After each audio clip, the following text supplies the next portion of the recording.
The Grape-Nuts and Grape-Nuts Flakes program, coming to you from Marchfield Air Base of the 4th Air Force.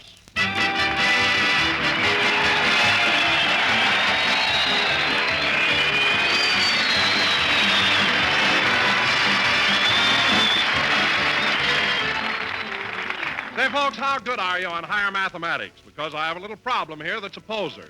The question is, how can you get a plus for your morning's work if you started off the day with a breakfast that was strictly minus? You know, one of those sip and run affairs.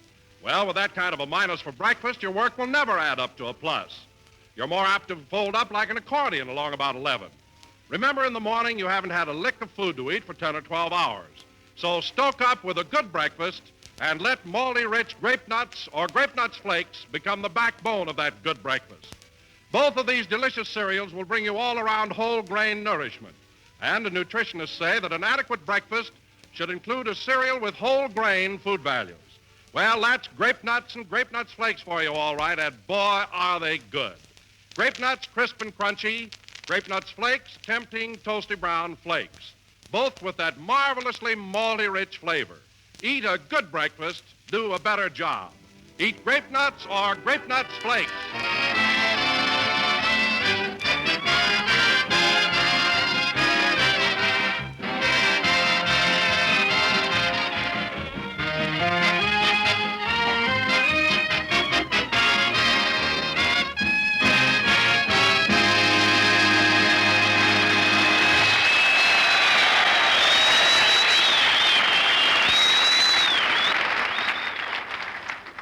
Here we are broadcasting from the Army Air Base at Marchfield, California. And I know all you boys are anxious to meet the star of our show. So without further ado, we bring you a man who needs no introduction and is one of radio's best loved... Hello, Don. Hello, Mary. How are you?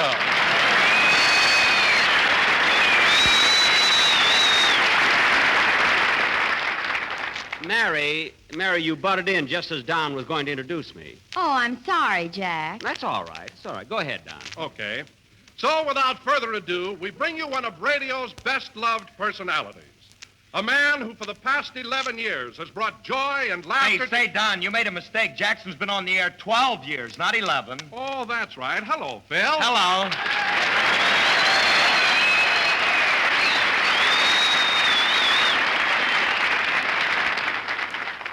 Phil, it was nice of you to correct Don, but you didn't have to do it in the middle of my introduction. Well, I'm sorry, Jackson. You should be. Go ahead, Don. Okay. So, without further ado, we bring you one of radio's best-loved personalities. A man who for the past 12 years has brought joy and laughter... Say, Don, you were right the first time. It is 11 years. Mary, it doesn't make any No, difference. Mary, it's 12 years. Jackson started on the radio in 1932. Phil, it doesn't make any It was difference. 1933. Look, Mary, it doesn't make any difference. It was 1932. Phil, it doesn't make the least bit of... 1933, and that makes it 11 years. Now, wait a minute. Don is trying to introduce me. Anyway, 11 or 12. What's the difference? You haven't shot much crap, have you, Jackson? Now, Don, never mind, Phil. Don, will you please finish my introduction? Okay. It's embarrassing. So, without further ado, we bring you one of America's best-loved personalities. Hello, Mr. Wilson. Who are you talking about? Dennis, please.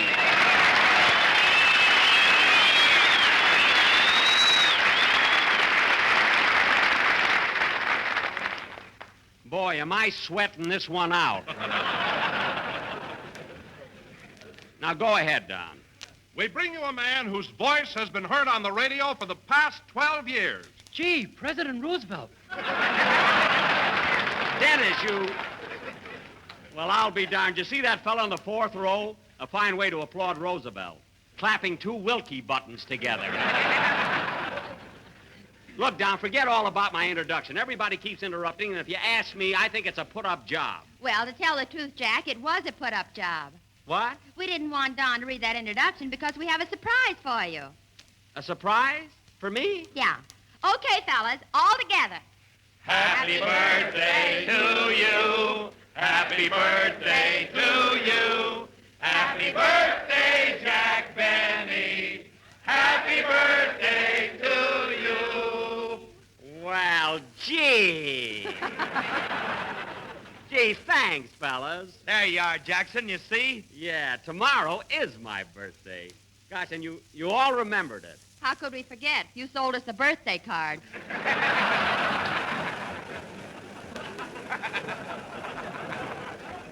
Oh, yes, the ones with the pink ribbons on them. I remember, yeah.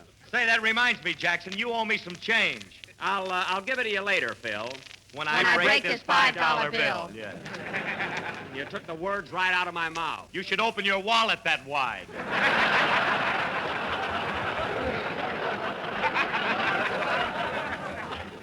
Never mind, I'll pay you later. Well, anyway, kids, another year, another birthday. You know, it's amazing how many prominent people were born in the month of February. Washington, Longfellow, Lincoln. It's so hard for me to be outstanding. Oh, I can imagine. Of course, I don't want you to think for a minute that I'm comparing myself to a man like Washington. Why not? Washington wore a wig, too. He did? Say, those Westmore brothers got around, didn't they? Huh? Just think, Washington, Lincoln, and Benny. What a trio. Gee. I like the Andrews sisters. Dennis, I happen to be talking about famous men in history. Washington, the father of our country. And Lincoln, the man who freed the slaves. If you'd ever break that $5 bill, you'd free Lincoln.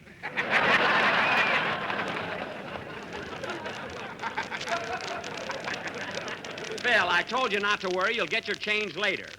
But you know, kids, getting back to my birthday, the years come along so fast you can hardly keep track of them. They certainly do. By the way, Jack, how old will you be tomorrow? What was that, Don? You heard him. Oh. Well, go ahead and guess my age. Go ahead, kids, guess. And the one that gets nearest to it gets fired.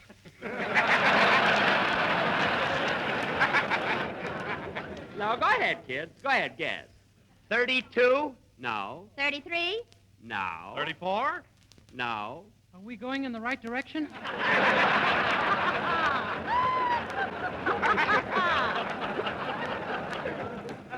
Yes, Bud, but slow down.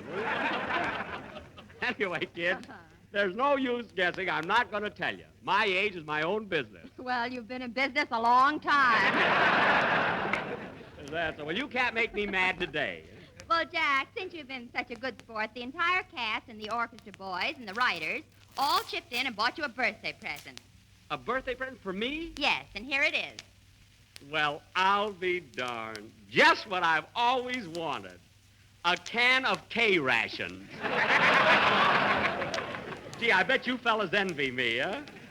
Hey, wait a minute. How do you open a can of K-rations? You don't open it. You just pull the pin, count 10, and throw it. Well, what do you know? Huh? Say, Mr. Benny, Yes, kid? you know what else? What? I'm going to sing my song now and dedicate it to you. Well, that's very sweet. Go ahead, kid. Let's hear it.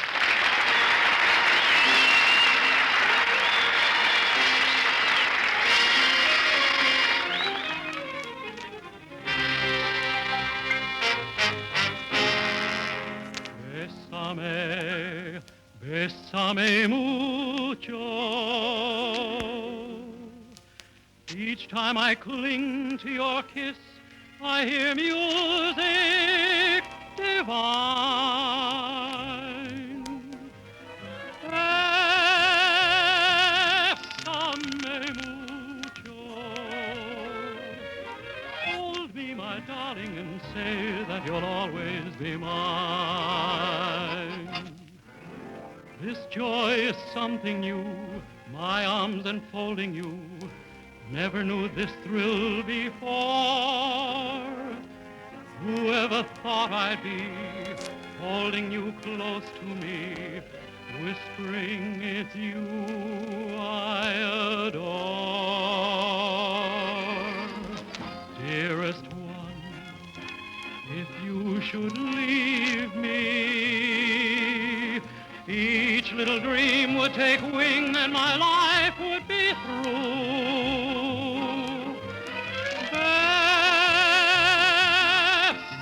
Bésame mucho. Love me forever and make all my dreams come true. This joy is something new, my arms enfolding you.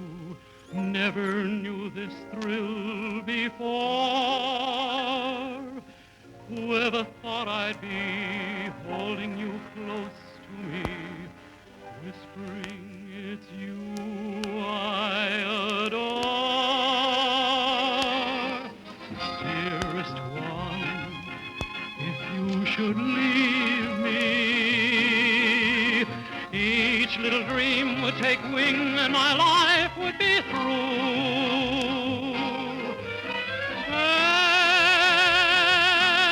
Bésame mucho, love me forever and make all my dreams come true.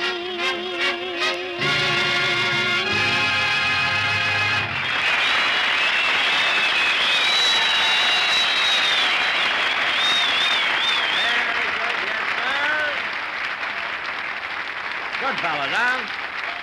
That was Bésame Mucho, sung by Dennis Day. Gee, I couldn't pronounce that rehearsal. Very good, Dennis. And it was awfully nice of you to dedicate that song to my birthday. You know, Mr. Benny, I had a birthday about 3 weeks ago. You did? Well, that's nice, kid. And now... now, fellas, Happy birthday to me. Happy birthday to me. Happy birthday, dear Dennis. Happy birthday.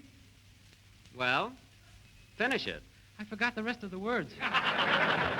Oh, fine. And next week, he's going to try and sing Maresy Dose and Dozy Dose and Little Lambs Like... Leave him alone, Mary. And now, fellas, as I started to say, I have a surprise for you tonight. Since we're celebrating my birthday and you've all gotten into the spirit of the occasion so enthusiastically, I'm going to show my appreciation by giving each and every one of you soldiers sitting in the audience a 36-hour pass. Yep, that's what I'm going to do. Jackson, you're nuts. You can't give passes to all these soldiers.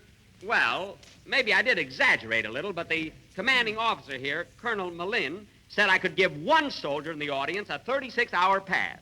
That is, if I can find someone who wants it, you know? Oh, don't be silly, Jack. They'll all want the pass. Your problem is to give it away without showing any partiality. Yeah, that's right. How can I do it? It wouldn't be right to auction it off, would it?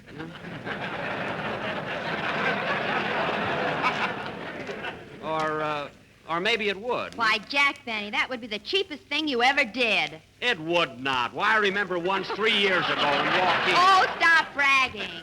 Well, I know what I'm going to do. I have all the seats in the audience numbered, and later on I'm going to pick a number out of a hat. And the soldier holding that lucky number gets the pass. Well- The serial number.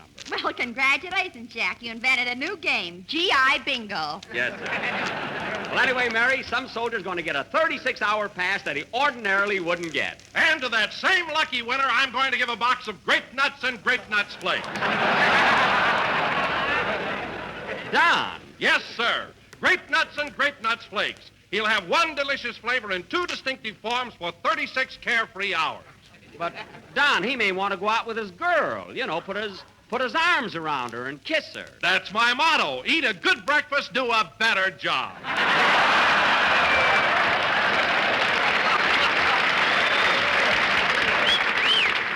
I know, but Don's the And boy. remember, folks, not only is it a tempting-looking dish, but it's not ration. The girl? No, Grape-Nuts flakes. Oh. And not only that, folks, they're toasty brown. Toasty brown, that's for me. Rochester!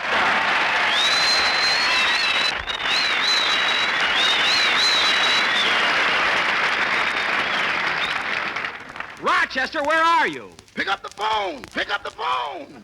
Pick up the phone? I didn't hear it ring. Well, Excuse me, Don, I'll take it. Hello? Hello, this is Mr. Benny's residence. What? Star, stage, screen, radio, and television if they ever get that stuff. If they ever hurry up with that stuff, They it's ever all hurry right. up with that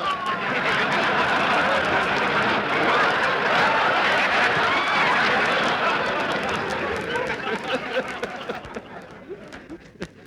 Rochester, you didn't have to be nice to me. It was all right. Rochester, there's something screwy going on. Rochester, right now you're talking to me from Beverly Hills, and a minute ago I heard your voice here at March Field. Oh, boss, that must be a figment of your imagination. A figment? Yeah, that's something that you think is, and yet it could be, but it ain't. What? Well, take my salad, for instance. Never mind that. Well, I guess it must have been my imagination. I'm kind of excited today anyway. Now, Rochester, when I come home tonight... Wait a minute. Rochester, do I hear someone playing the piano in my house? Yeah, that was Joe. Joe who? Joe Figment. Now, cut that out. Rochester, you're throwing a party. Well, boss, I thought as long as you were out, I'd invite about 30 of my friends over. We're celebrating New Year's. New Year's? That was 6 weeks ago. I know. We're warming up the next one. Well, look, Rochester, I don't like wild New Year's parties in my house, especially in February.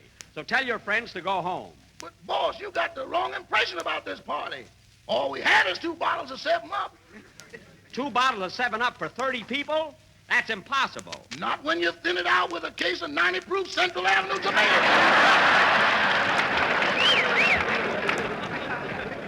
Fine tomato juice. Well, I'm not going to argue with you any longer. I'll see you when I get home. Oh, Jack, before you hang up, find out if Butterfly's there, will you? Okay. Oh, Rochester's Butterfly there with you? Yeah, she's in the kitchen making sandwiches. Well, Miss Livingston wants to talk to her. I'll call her.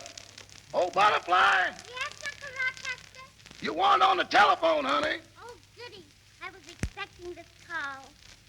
Hello, Jerome. Butterfly, this isn't Jerome. Oh, who is it, Satchmo? No, it isn't Satchmo. It's Mr. Benny. Miss Livingston wants to talk to you. Here you are, Mary. Okay. Butterfly, this is Miss Livingston. Hello, Miss Livingston. Now, Butterfly, when you told me you were going over to Mr. Benny's house, I didn't know your Uncle Rochester was throwing a party there. Neither did I. Isn't it a pleasant surprise? Yes, very pleasant. Oh, Miss Livingston, I hope you won't be mad at me, but I wanted to look nice, so I used your bottle of liquid stockings. My bottle of liquid stockings? Yes. How much do you have to drink before it goes to your leg?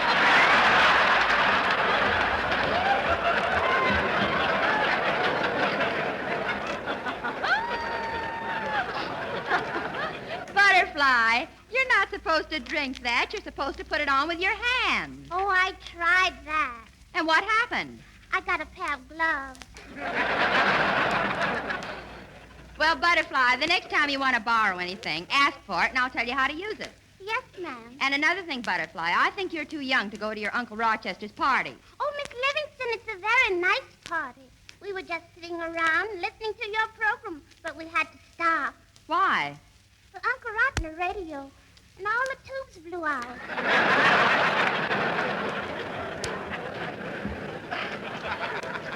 Butterfly, I think you better go home, and I'll see you when I get there. Goodbye. Goodbye.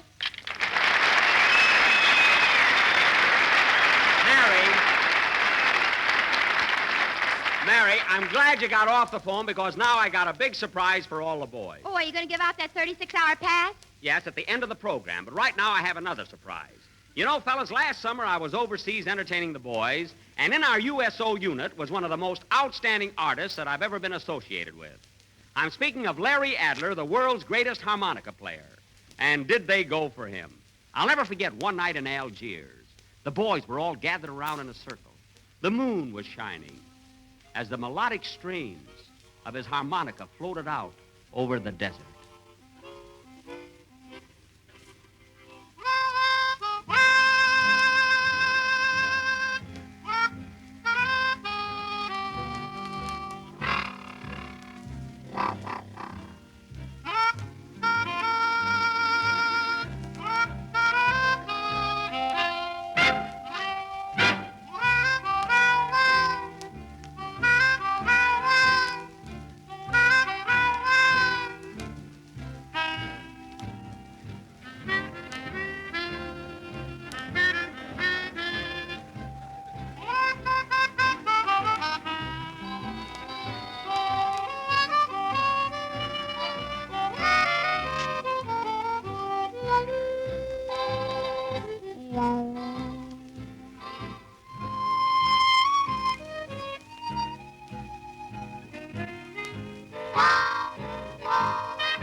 How I remember that night.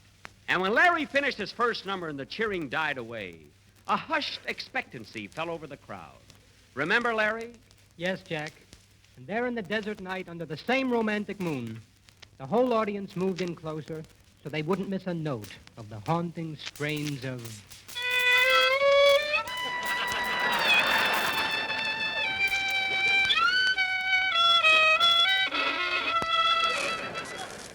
Remember that, Larry? I'll never forget it, Jack.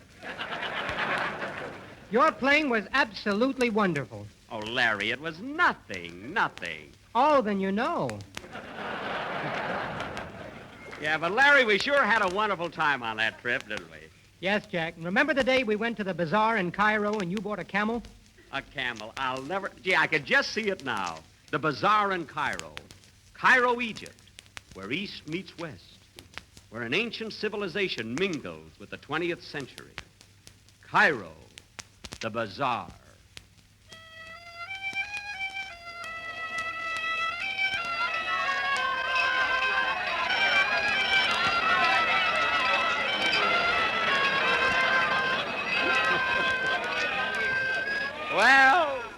Well, here we are, Larry. Larry, here we are in a real Egyptian bazaar. Did you ever think we'd see anything like this? Gee, this is even better than the Leia room at the Mission Inn. Yeah. Yeah, I hope I can buy some nice souvenirs here. Well, remember one thing, Jack. You've got to bargain with these people. Don't accept their first price. I see. You must try and get everything as cheap as possible. As cheap as possible? Don't let me forget that, will you, Larry? Oh, here comes the clerk. Now remember, Jack, bargain with him. Don't let him stick you. I won't. السلام عليكم خواجات مرحب سعيد تفضلوا في الدكان. That's too much! What do you think we are, sucker? What do you think we are, suckers? That's much better. None of that stuff. But, Jack, look, he was just bidding you welcome. Oh. Well, look, Larry, I want to buy something for Mary. Maybe a bracelet in gold filigree that'll cost about 30 piastres, you know? Jack, 30 piastres is $1.60.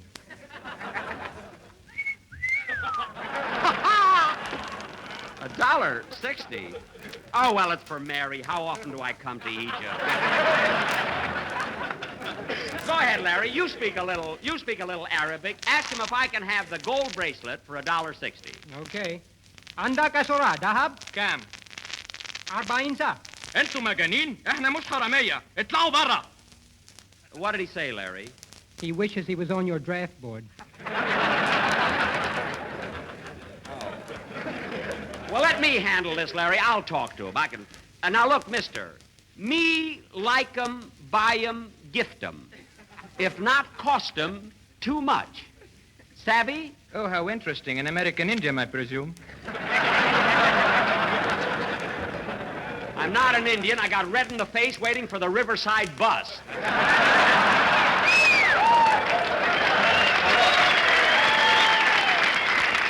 Now, look, mister, as long as you understand English, what can I buy here that's a little souvenir of Egypt? Gentlemen, I sell everything from a postcard to a camel. A camel?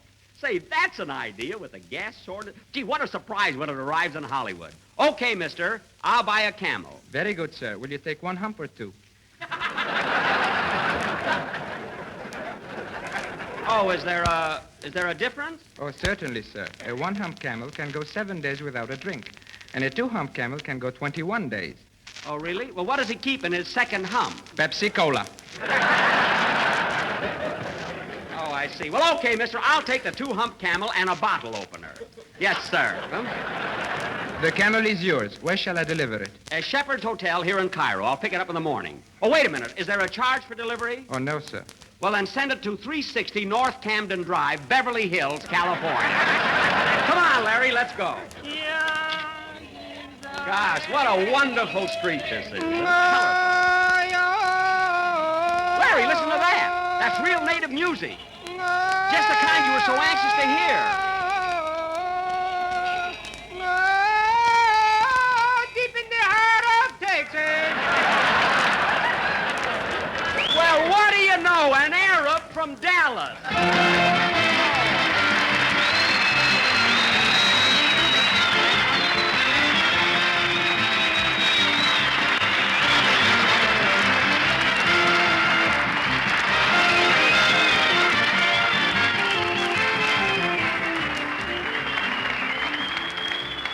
Friends, if there's anything more delicious than a bowl full of crisp, malty-rich grape nuts... Say, Don, that reminds me. Do you know what I got Jack for his birthday? Now, it's something crisp. Can you guess? Ah, Phil, you're so obvious. Friends, grape nuts are truly distinctive with a wonderful sweet-as-a-nut flavor. Don, my present for Jack has a sweet-as-a-nut flavor. Now, can you guess? Oh, Phil, be yourself. Let it go. And friends, grape nuts are a mighty thrifty buy. That big little 12-ounce package brings you up to 16 servings for only about a penny a serving. Grape nuts are plentiful and unrationed. Don, my present for Jack is unrationed. Now, can you guess? Oh, brother, are you corny? And friends, grape nuts are chock full of whole grain nourishment. One kind of nourishment nutrition experts say we need every day. Oh, gee. Whole grain nourishment? Well, I can't say that about my present. What do you mean? You can always say that about grape nuts. Grape nuts? Oh, I didn't get grape nuts for Jack. What? Well, what have you been talking about all this time? I've been talking about a box of peanut brittle, Don, see? Oh, Phil, who ever heard of peanut brittle with milk and sugar for breakfast? You better go out and get Jack some grape nuts. And now, fellas, I'm going to keep my promise and give one of you a 36-hour pass. I'm going to pick the lucky number out of this box. Now, this is no kidding, really. I got permission. Here it is. Get your serial numbers here, fellas. Yeah. It's number 041650. 041650. Will the soldier with that number please stand up and take a bow? Come up on the stage right after the show, and you'll get your pass for 36 hours. Come on up, buddy. Here he is. No. Yes. No. Yes. No, really and truly? You bet. When you buy the big new economy package of hot Grape-Nuts wheatmeal, you get more cereal for your money. Compare and see. A bargain in quantity and quality, too. Get hot Grape-Nuts wheatmeal in the big new money-saving package that says economy and really means it. This broadcast from March Field does not constitute an endorsement of our products by the War Department. This is the National Broadcasting Company.